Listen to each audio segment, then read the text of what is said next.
اعوذ باللہ من الشیطان الرجیم بسم اللہ الرحمن الرحیم۔ آج ہم لوگ سورہ آل عمران کی آیت نمبر 45 سے تلاوت اور تفسیر سنیں گے۔ اس میں اللہ تعالیٰ نے جو ہے عیسیٰ علیہ السلام کے بارے میں ہم لوگ کل پڑھ چکے کہ عیسیٰ علیہ السلام کے بارے میں کس طرح سے لوگوں نے غلط فہمیاں مارکیٹ میں پھیلا رکھی ہیں، اور خاص طور سے عیسائیوں نے۔ تو آج ہم لوگ عیسیٰ علیہ السلام کی پیدائش کس طرح سے ہوئی، اس کا صحیح پس منظر کیا ہے، اور لوگوں نے کس طرح سے عیسیٰ علیہ السلام کے نام پہ شرک کر لیا، اس کے بارے میں آج ہم پڑھیں گے۔ بسم اللہ الرحمن الرحیم۔ اذ قالت الملائکۃ یا مریم ان اللہ یبشرک بکلمۃ منہ اسمہ المسیح عیسی ابن مریم وجیہ فی الدنیا والآخرۃ من المقربین۔ جب فرشتوں نے کہا کہ اے مریم، بے شک اللہ تم کو اپنی طرف سے ایک کلمہ کی خوشخبری دے رہا ہے، اس کا نام مسیح عیسیٰ ابن مریم ہوگا، جو دنیا میں بھی اور آخرت میں بھی باعزت ہوں گے اور مقرب لوگوں میں سے ہوں گے۔ تو اللہ تعالیٰ عیسیٰ علیہ السلام کی پیدائش آپ جانتے ہیں بن باپ کی ہوئی ہے، اور اسی لیے یہ عیسائی جو ہے کہتے ہیں خدا کے بیٹے ہیں، نعوذ باللہ، جبکہ اللہ کا کوئی شریک نہیں ہے۔ یہی سب سے بڑا ان کا گناہ ہے جو کبھی معاف نہیں ہوگا۔ اللہ تعالیٰ کہتا ہے ہم سب گناہ تو معاف کر دیں گے، مگر شرک کے بارے میں کہا کہ ہم، اور دنیا میں بھی کوئی نہیں معاف کرتا۔ اس طرح کی جو حرکت آدمی کرے، یہ اگر کوئی کہے کہ ہمارے باپ یہ بھی ہیں اور یہ بھی ہیں، یعنی باپ میں ساجھیداری بنا لیں، تو کوئی برداشت کرے گا؟ تو وہ تو کائنات کے مالک ہیں، زمین اور آسمان کے بیچ میں سب کچھ ہے، تو وہ کیسے اس بات کو برداشت کر سکتے ہیں جب انسان اس بات کو نہیں برداشت کرتا ہے؟ تو شرک بہت بڑا گناہ ہے۔ تو حضرت عیسیٰ علیہ السلام کو اللہ کا کلمہ اس اعتبار سے کہا گیا کہ ان کی پیدائش بغیر باپ کے عام سلسلے اسباب کے خلاف محض اللہ کے حکم اور کلمے کن ہو جا سے ہوئی، اور اللہ کے لیے کوئی مشکل کام بھی نہیں ہے۔ یاسین میں ہم پڑھے جاتے کہ اللہ جس بات کا ارادہ کا کن فیکون ہو جاتا ہے۔ تو اور مسیح جو حضرت عیسیٰ علیہ السلام کے نام کا جز ہے، عبرانی زبان کا لفظ ہے، جو اصل عبرانی میں معاشہ یا مسیحا تھا، جس کے معنی مبارک ہیں، عربی میں آ کر یہی مسیح بن گیا۔ اور دجال کو جو مسیح کہا جاتا ہے اور بالاتفاق عربی لفظ ہے، اور اس کے معنی ممسوح العین، یعنی اس کا نہ ہونے کی وجہ سے پھر اس لیے کہا جاتا ہے کہ وہ مکہ معظمہ اور مدینہ منورہ کے علاوہ دنیا میں ہر جگہ جائے گا۔ عیسیٰ اصل عربی زبان میں یسوع تھا، تو مسیح دجال اس کا بھی کہا جاتا ہے، مگر وہ اس اعتبار سے کہا جاتا ہے کہ وہ مکہ اور معظمہ اور مدینہ منورہ کے علاوہ باقی ہر جگہ دجال کا فتنہ قائم ہوگا، اور اس سرزمین پر جو حرم ہے وہاں پہ وہ قدم نہیں رکھ سکے گا۔ اور اصل عبرانی زبان عیسیٰ جو ہے، جو لفظ آیا ہے، یہ عبرانی زبان تھا، یسوع تھا، اور عربی میں آ کر عیسیٰ ہو گیا۔ اس کے معنی ہیں سردار کے، اور ابن مریم یعنی مریم کے بیٹے، اور ماں کا نام یہاں پہ لیا گیا ہے کیونکہ باپ تو تھے نہیں۔ کہہ کر اس پر تنبیہ فرما دی گئی کہ اس کی نسبت صرف ماں ہی کی طرف ہوا کرے گی، کیونکہ وہ دنیا کے عام قاعدے کے خلاف بغیر باپ کے پیدا ہوئے ہیں۔ جیسے آپ نے، اللہ نے جو ہے حضرت آدم علیہ السلام کو نہ ماں تھی نہ باپ تھے، بغیر دونوں کے پیدا کر دیا۔ اور یہ بھی ایک معجزہ ہے کہ آپ نے وہ پیدا کیا کہ بغیر باپ کے۔ نیز اس طرح بھی اشارہ ہو گیا کہ عیسیٰ خود بھی انسان ہی تھے، خدا نہ تھے، اور بیٹے بھی کسی مافوق البشر ہستی کے نہ تھے، بلکہ ایک عورت ذات ہی کے پیٹ سے پیدا ہوئے تھے۔ ممکن تھا کہ حضرت مریم کو لڑکا پیدا ہونے کی بشارت سن کر تشویش اور پریشانی ہوئی کہ دنیا میں کس طرح یقین کرے گی کہ بغیر مرد کے تعلق سے تنہا عورت کے لڑکا پیدا ہو جائے، لہٰذا لوگ مجھ پر تہمتیں رکھیں گے اور بچے کو بھی تکلیف پہنچایا کریں گے۔ جب یہ بات فرشتوں نے آ کر مریم علیہ السلام کو سنائی تو انہوں نے کہا کہ یہ تو بہت تکلیف کی بات ہے کہ ہم نے نکاح بھی نہیں کیا ہے اور لوگ مجھ پہ یہ خدشہ ان کو دل میں ظاہر ہوا۔ تو آخر میں کس طرح اپنی پاک دامانی ظاہر کروں گی؟ تو اب اللہ تعالیٰ نے اگلی آیت میں اس بات کو صاف صاف فرما دیا ہے کیا وَيَكَلِّمُ النَّاسَ فِي الْمَهْدِ وَكَهْلًا مِنَ الصَّالِحِينَ، وہ لوگوں سے گفتگو کریں گے گہوارے میں بھی اور بڑی عمر میں بھی اور نیکوں میں سے ہوں گے۔ تو فرمایا کہ وجیہ فی دنیا والآخرت، دنیا اور آخرت میں باعزت ہوں گے، فرما کر ان کو اطمینان دلایا نہ صرف آخرت میں بلکہ دنیا میں بھی اللہ تعالیٰ ان کو بڑی عزت و وجاہت عطا فرمائے گا اور دشمنوں کے سارے الزام جھوٹے ثابت کر دے گا۔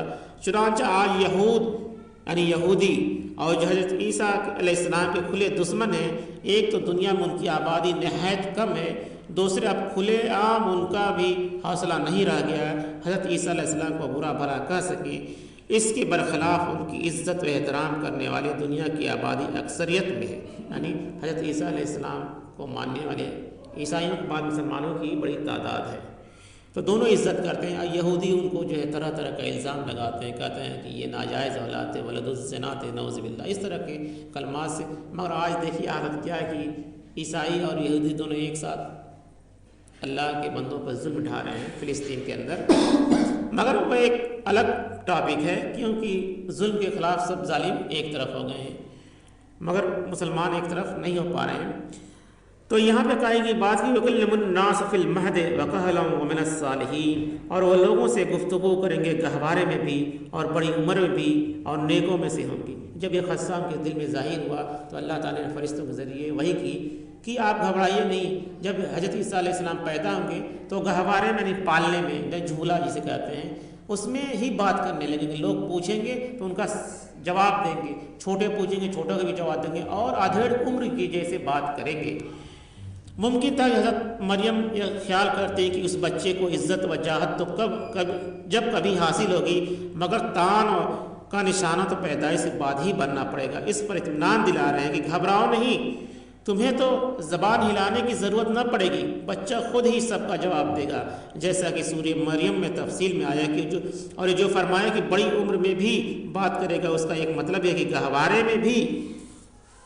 میں بھی اسی طرح الہاریہ اور فصاحت اور بلاغت کے ساتھ ہوگی جس طرح بڑی عمر میں ہوا کرتی، یعنی کوئی فرق نہیں ہوگا، بچے تو ہوں گے مگر بڑے جیسے بات کریں گے۔ اور دوسرا مطلب یہ بھی ہے کہ بڑی عمر عربی زبان میں دراصل ادھیڑ عمر کو کہتے ہیں، اور حضرت عیسیٰ علیہ السلام جس وقت آسمان پر اٹھائے گئے اس وقت ادھیڑ عمر کے نہیں تھے بلکہ 30 یا 35 سال کے تھے، اس لیے آسمان سے نزول کے بعد ان کا ادھیڑ عمر میں کلام کرنا بھی خدا کی ایک نشانی اور معجزہ ہوگا۔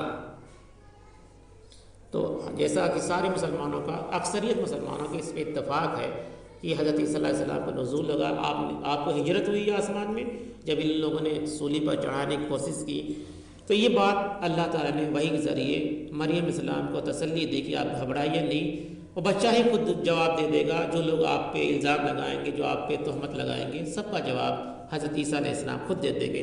قالت ربی انا یکون لی ولد ولم سسنی بشر قال كذلك اللہ یخلق ما یشاء اذا قضى امرا فانما یقول له کن فیکون۔ وہ کہنے لگے اے میرے پروردگار، میرے لڑکا کس طرح ہوگا، حالانکہ مجھے کسی بشر نے یعنی کسی انسان نے ہاتھ تک نہیں لگایا۔ فرمایا ایسے ہی بلا مرد کے ہوگا، تو اللہ تعالیٰ نے کہا کہ ایسے ہی ہوگا، بلا مرد کے ہوگا۔ اللہ تعالیٰ جو چاہتا ہے کرتا ہے، جب کسی چیز کو پورا کرنا چاہتا ہے تو اس سے کہہ دیتا ہے ہو جا، بس وہ ہو جاتی ہے، کن فیکون۔ اللہ کے لیے کوئی تو یہ ساری باتیں جو مریم علیہ السلام کے دل میں، اور ظاہر سی بات ہے کوئی بھی انسان ہوگا، کوئی بھی عورت ہوگی جو بات سوچے گی کہ ہماری شادی نہیں ہوئی، ہمارا بچہ پیدا ہوگا تو لوگ کیا کہیں گے۔ اور وہ ظالم تو تھے ہی یہودی، وہ تو ہمیشہ طاق میں لگے رہتے تھے اس طرح کے، یعنی اس طرح بغیر مرد کے تعلق کا لڑکا پیدا ہو جائے گا، کیونکہ اللہ تعالیٰ جو چاہیں اور جس طرح چاہیں پیدا کر دیتے ہیں، اس کی قدرت کے لیے مشکل نہیں ہے، اس کی شان تو یہ ہے کہ ارادہ کیا بس ہو جا۔ کسی چیز کو پیدا کرنے کے لیے نہ مادہ کا محتاج ہے نہ اسباب کا پابند ہے، کسی چیز کی کوئی حاجت نہیں ہے اللہ کے لیے۔ اسی نقطے کو عیسائیوں نے غلط سمجھ لیا اور اللہ کا بیٹا بنا دیا حضرت عیسیٰ علیہ السلام کو، کہا کہ یہ اللہ کے بیٹے ہیں، جبکہ اللہ نے تمام باتیں کھول کھول کر توریت میں بھی بات کہی تھی اور انجیل میں بھی بات کہی گئی تھی کہ یہ اللہ کے بیٹے نہیں ہیں، یہ اللہ کے حکم سے پیدا ہوئے ہیں۔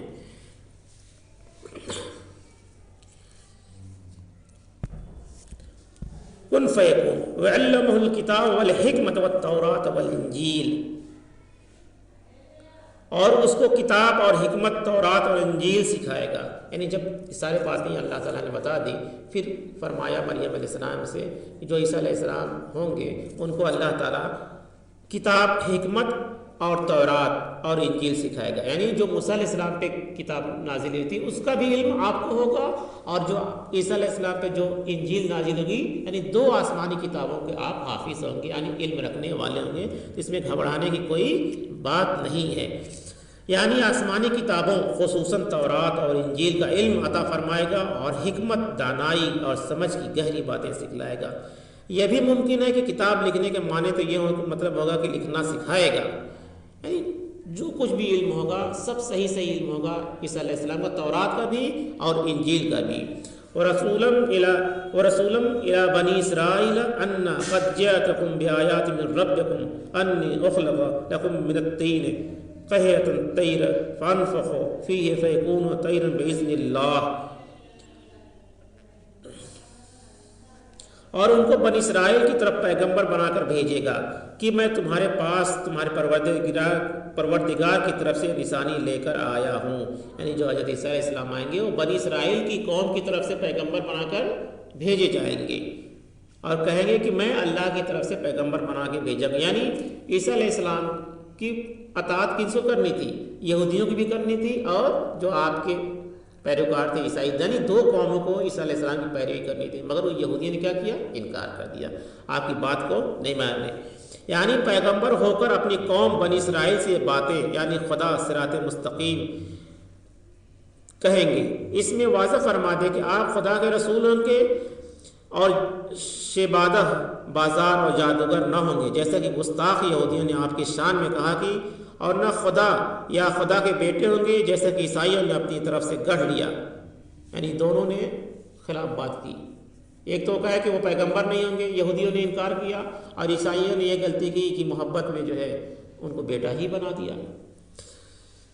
الا بنی اسرائیل، یعنی بنی اسرائیل کی طرف سے. اس سے صاف معلوم ہوتا ہے کہ حضرت عیسیٰ علیہ السلام سے بنی اسرائیل کی طرف پیغمبر بنا کر بھیجے گئے. چنانچہ آج بھی انجیل میں موجود ہے کہ عیسیٰ علیہ السلام نے 12 حواریوں کو بھیجا تو انہیں حکم دیا کہ غیر قوموں کی طرف نہ جانا بلکہ اسرائیل کے گھرانے کی کھوئی ہوئی بھیڑوں کے پاس جانا. اس سے صاف ظاہر ہے کہ عیسائی مشنریاں جو غیر قومی عیسائیت کی تبلیغ کرتی پھرتی ہیں، یہ خود ان کے مذہب کے تعلیم کے خلاف ہے. یعنی جو عیسیٰ علیہ السلام کو حکم دیا گیا تھا وہ بنی اسرائیل کی قوم کی طرف دیا گیا تھا، اور جو حضرت محمد مصطفیٰ صلی اللہ علیہ وسلم کو حکم دیا گیا وہ رحمت للعالمین، یعنی سارے جہاں کے لیے آیا ہے. تو پہلے کے زمانے میں، یعنی حضور صلی اللہ علیہ وسلم سے پہلے جتنے نبی، انبیاء، رسول آئے اپنی قوم کی طرف آئے، ایک خطے کے لیے، ایک علاقے کے لیے. حضور صلی اللہ علیہ وسلم کی یہ صفت ہے، یہ خوبی ہے کہ آپ تمام انسانوں کے لیے، دنیا میں جہاں بھی انسان پائے جاتے ہیں سب کے لیے آپ نبی بنا کر اور رسول بنا کر بھیجے گئے ہیں. تو یہ بات سمجھ لینا چاہیے. اور عیسائی کیا کرتے ہیں؟ جب ان کو منع کیا گیا کہ آپ دوسری قوم کو اپنی عیسائیت کا مذہب نہ پھیلاؤ، مگر انہوں نے من مانی کر لی. جیسے آج بھی مسلمان بھی کیا کرتے ہیں، کچھ حضور صلی اللہ علیہ وسلم کی محبت میں کبھی کبھی شرک کرنے لگتے ہیں. نعوذ باللہ، کہتے ہیں کہ محمد صلی اللہ علیہ وسلم ہی خدا ہیں. کچھ لوگوں کا عقیدہ نور ہے. جیسے انہوں نے سیوں نے حضرت علی رضی اللہ عنہ کو بھی کہا کہ جس نے علی کو سجدہ کیا اس نے خدا کو سجدہ کیا. تو اس طرح سے آج بھی جو عیسائیوں نے غلطی کی ہم مسلمانوں کے اندر بھی کہیں نہ کہیں پائی جاتی ہے. تو اس سے بچنا چاہیے کہ شرک بہت بڑا گناہ ہے اور وہ جلدی معاف ہونے والا نہیں ہے. بغیر توبہ کے اگر کسی نے مرنے سے پہلے توبہ نہیں کی اور شرک کرتے کرتے مر گیا تو پھر وہ ہمیشہ جہنم میں رہے گا، اس کو کبھی نہیں نکالا جائے گا، اس کے لیے کوئی شفاعت نہیں ہوگی، کبھی نہیں ہوگی. اس لیے شرک کے بارے میں کہا کہ مرنے سے پہلے توبہ کر لو. تو یہ بات یہاں تک ہو گئی کہ بِإِذْنِ اللَّهِ وَيُنَبِّئُكُم بِمَا تَأْكُلُونَ وَمَا تَدْخُرُونَ فِي بُيُوتِكُمْ إِنَّ فِي ذَلِكَ لَآيَاتٍ لَكُمْ إِن كُنتُم مُّؤْمِنِينَ. اور تو اللہ کے حکم سے یہاں پہ جو ہے میں کچھ جب نبی اور رسول آتے ہیں تو اللہ تعالیٰ ان کے لیے معجزے دیتا ہے. تو عیسیٰ علیہ السلام کو معجزہ دیا گیا کیونکہ جب نبی اور رسول آتے ہیں تو کوئی عام انسان کیوں مانے گا بات ان کی؟ ابھی عام انسانوں کے میں سے ہوتے ہیں تو اللہ تعالیٰ ان کو اسپیشل پاور دیتا ہے کہ تم یہ معجزہ لوگوں کو دکھاؤ، تبھی تو مانیں گے کہ یہ نبی ہیں اور رسول ہیں۔ تو یہاں پہ وہی بات سمجھائی گی کہ ان کو بنی اسرائیل کی طرف پیغمبر بنا کر بھیجا گیا کہ میں تمہارے پاس تمہیں پروردگار کی طرف نشانی لے کر آؤں کہ میں تمہارے لیے مٹی سے پرندہ کی شکل بناتا ہوں، پھر اس میں پھونک مار دیتا ہوں تو وہ اللہ کے حکم سے پرندہ بن جاتا ہے۔ یعنی آپ کو پہلا معجزہ دے دیا گیا کہ آپ مٹی کا پتلا بناتے ہیں، پرندہ بناتے ہیں اور اس میں پھونک مارتے ہیں، یعنی عیسیٰ علیہ السلام تو کیا ہو جاتا ہے؟ زندہ بن جاتا ہے۔ مگر یہ اللہ کے حکم سے ہوتا ہے، یاد رکھیے گا بار بار کیا ہوتا ہے؟ باذن اللہ، اللہ کے حکم سے، یہ معجزہ ہے۔ اور کیا کیا؟ میں اللہ کے حکم سے مادر ذات اندھے، یعنی جو نابینا پیدا ہوتے ہیں تو آپ ان کے چہرے پہ ایسے ہاتھ پہ ہاتھ پھیر دیتے تھے تو کیا ہو جاتا تھا؟ وہ دکھائی دینے لگتا تھا۔ اور کیا دوسری نشانی بھی، اور کوڑھی کو اچھا کر دیتا ہوں اور مردوں کو زندہ کر دیتا ہوں، یعنی قبر کے مردوں کو بھی زندہ کر دیتے ہیں۔ مگر یہ معجزے کے طور پہ، یہ ہمیشہ کے لیے نہیں ہے۔ کچھ لوگ اس کے لیے دلیل دیتے ہیں کہ عیسیٰ علیہ السلام نے مردوں کو زندہ کیا، مگر وہ ایک معجزہ تھا۔ کیا تھا؟ معجزہ تھا، نہ کہ پوری پاور تھی۔ اگر تب تو ان کی بات صحیح ہو جائے گی نا۔ اگر وہ معجزہ نہیں ہوگا تو عیسیٰ علیہ السلام خدا کا بیٹا پھر ماننے میں کوئی حرج کی بات نہیں ہے۔ اس لیے اللہ تعالیٰ کہ ہم نے ان کو بطور 3 چیزیں معجزے کے طور پہ دی، یعنی اسپیشل پاور دیا کہ پرندوں کو مٹی کا پرندہ بنا کے پھونک مار دیتے، زندہ کر دیتے، قبروں کے سے زندہ کر دیتے تھے، اور کوڑھیوں کو شفا ہوتا تھا، اور مادر ذات یعنی جو پیدائشی اندھے ہوتے تھے ان کو بھی آپ روشنی دے دیتے تھے۔ مگر یہ سب کیا ہوتا تھا؟ اللہ کے حکم سے ہوتا تھا، یعنی اس میں کوئی عیسیٰ علیہ السلام کا اپنا رول نہیں تھا، مگر اللہ کے حکم سے ہوتا تھا۔ تو یہ بات سمجھنی چاہیے ہے، سے شرک شروع ہوتا ہے۔ جو عیسائیوں نے شرک کیا آج پورے دنیا میں وہ پھیلائے ہوئے ہیں کہ مریم علیہ السلام کا فوٹو بناتے ہیں، عیسیٰ علیہ السلام کا فوٹو بناتے ہیں، کرسمس مناتے ہیں، اور ہم مسلمان بھی کہیں نہ کہیں اس میں شامل ہو جاتے ہیں۔ اب پوری قوم شامل ہے، یعنی تمام ہندو مسلم سب شامل ہیں۔ آج بھیڑ لگی ہوئی ہے، آنے کے لیے راستہ نہیں مل رہا ہے، لوگ پریشان ہیں۔ تو اس بات کو رہے، یہ فتنہ ان لوگوں نے اتنا پھیلایا کہ آج پورے سر چڑھ کے بول رہا ہے۔ کیوں؟ اس لیے کہ وہ لوگ نفس کو پہچان گئے کہ اس میں ناچنا بھی ہے، گانا بھی ہے، شراب بھی پینا ہے، سب کرنا ہے، سب اجازت ہے، اور یہ کہتے ہیں کہ اللہ عیسیٰ علیہ السلام نے ہم لوگوں کا کفارہ ادا کر دیں گے اور ہم لوگ جنتی ہیں، اس میں کوئی ہم لوگوں کو گھبرانے کی ضرورت نہیں ہے۔ جس طرح سے مسلمانوں کے اندر بھی ایک گروہ ہے، وہ یہ بھی کہتا ہے کہ ہم چاہے جو کچھ کریں، ہم کلمہ لا الہ پڑھ لیں گے اور ہماری شفاعت ہو جائے گی۔ تو ایسا بھائی نہیں ہے، ایسا نہیں ہے۔ آپ جو عمل کرو گے وہاں پہ عدل ہوگا، انصاف ہوگا، اس کے مطابق فیصلہ۔ آپ کچھ کر بھی نہیں کرو، آپ کہ ہم جنت بھی پا جائیں گے، تو یہ ممکن نہیں ہے۔ یہ تو دنیا میں بھی نہیں ممکن۔ ہم کوئی کام نہ کریں اور کہیں کہ ہم کو مل جائے، تنخواہ مل جائے، تو ملے گی؟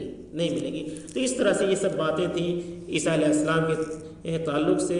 تو اللہ تعالیٰ سے دعا ہے کہ ہم لوگوں کو حضرت عیسیٰ علیہ السلام کے نقش قدم، کیونکہ ہمارا سب سے پہلا حق ہے، ہم لوگ کا حق ہے، یعنی عیسیٰ علیہ السلام کے ہم ماننے والے ہیں صحیح طریقے سے، جو اللہ اور اس کے رسول یعنی حضرت محمد مصطفیٰ صلی اللہ علیہ وسلم نے جو طریقہ بتایا ہم اس کو مانتے ہیں۔ حضرت عیسیٰ علیہ السلام اللہ کے رسول تھے، نبی تھے، اور موسیٰ علیہ السلام کو بھی مانتے ہیں جس طرح سے ماننے کا حکم ہے، مگر ہم شرک نہیں کرتے ہیں، ہم اللہ کی خدائی میں کسی کو شامل نہیں کرتے ہیں۔ تو یہ سب باتیں بہت باریک باتیں، انسان کو بچنا چاہیے۔ اگر شرک ہو رہا ہے تو پہلے تو توبہ کرتے رہنا چاہیے، اللہ تعالیٰ اس فتنے سے بچائے، شرک کی فتنے سے بچائے۔ اور جو کچھ بھی ہمارے معاشرے میں غلطیاں ہو رہی ہیں اس کے تعلق سے ہم لوگ کوشش کرنی چاہیے، اپنے گھر میں، محلے میں، پڑوس میں، جہاں جس کی جو بھی طاقت ہے۔ اور یہ جو نقطہ ہے نا کہ مردوں کو زندہ کر دیتے ہیں، یہ کر دیتے ہیں، لوگ دلیل کے طور پر پیش کرتے ہیں، مگر یہ کیا تھا؟ معجزہ تھا۔ جیسے موسیٰ علیہ السلام کا معجزہ کیا تھا؟ عصا تھا، اور حضور صلی اللہ علیہ وسلم کا معجزہ کیا تھا؟ ہر نبی کو اس زمانے کے حساب سے معجزہ ملتا ہے، کیونکہ عیسیٰ علیہ السلام کے زمانے میں طب کا معاملہ تھا، یعنی ڈاکٹری ایک دم عروج پہ تھی، تو آپ کو جو ہے اس طرح کا معجزہ اللہ نے عطا کیا، کوڑھیوں کی شفا دے دی، آندھوں کی شفا دے دی، مردوں کو زندہ کر دے۔ یہ اس وقت کے جو ماہر طب تھے، یعنی حکیم تھے، ڈاکٹر تھے، وہ کہتے تھے یہ کوئی عام بات نہیں ہے، یہ سب کے بس کی بات۔ اسی طرح سے حضور صلی اللہ علیہ وسلم کو معجزہ علم کا دیا گیا، علم حضور ایک دم عروج پتا، یعنی اس وقت عرب میں نہیں، ہم بتا رہے ہیں جو علم کی بنیاد ہم بتا رہے ہیں نا، وہاں پہ علم یعنی بڑے بڑے عربی داں تھے، اور لکھتے تھے، مطلب کلام میں ایک دم ماہر تھے، اونچا. تو اللہ کے رسول صلی اللہ علیہ وسلم کو علم دیا گیا اور چیلنج کیا اللہ کے رسول صلی اللہ علیہ وسلم نے کہ 10 آیت بنا کر لاؤ. پورے جنات اور انسان سب کو کہا دیا کہ جو لوگ اس بات کا انکار کرتے ہیں کہ محمد صلی اللہ علیہ وسلم یہ کلام گڑھ کے لاتے ہیں، تو آپ نے چیلنج دیا قرآن میں کہ 10 آیت بنا کے لاؤ. پھر کہا کہ ایک ہی آیت بنا کے لا جاؤ، مگر کسی کی ہمت نہیں. تو اللہ کا کلام تھا. یہ جسے ابو جہل نے کیا سنا نا چھپ کے، سیرت میں ہم لوگ پڑھا کہ چھپ کے سنتا تھا رات میں، تو کہا کہ یہ کسی انسان کا کلام نہیں. تو قرآن کا جو کلام ہے تو وہ اپنی عروج تو ہوتا، ہر زمانے کے لحاظ سے اللہ تعالیٰ اپنے نبی اور رسولوں کو معجزہ دیتا تھا، اس لیے کہ لوگ ان کی باتوں کو مان جائیں اور صراط مستقیم پہ چلنے کی توفیق ہو جائے. اللہ تعالیٰ سے دعا ہے کہ ہم لوگ قرآن پڑھنے اور سمجھنے کی توفیق عطا فرمائیں. آمین. سبحان اللہ بحمدہ، سبحانک اللہ بحمدک، نشہد ان لا الہ الا انت نستغفرک ونتوب الیک. سبحان ربک رب العزۃ عما یصفون وسلام علی المرسلین والحمد للہ رب العالمین.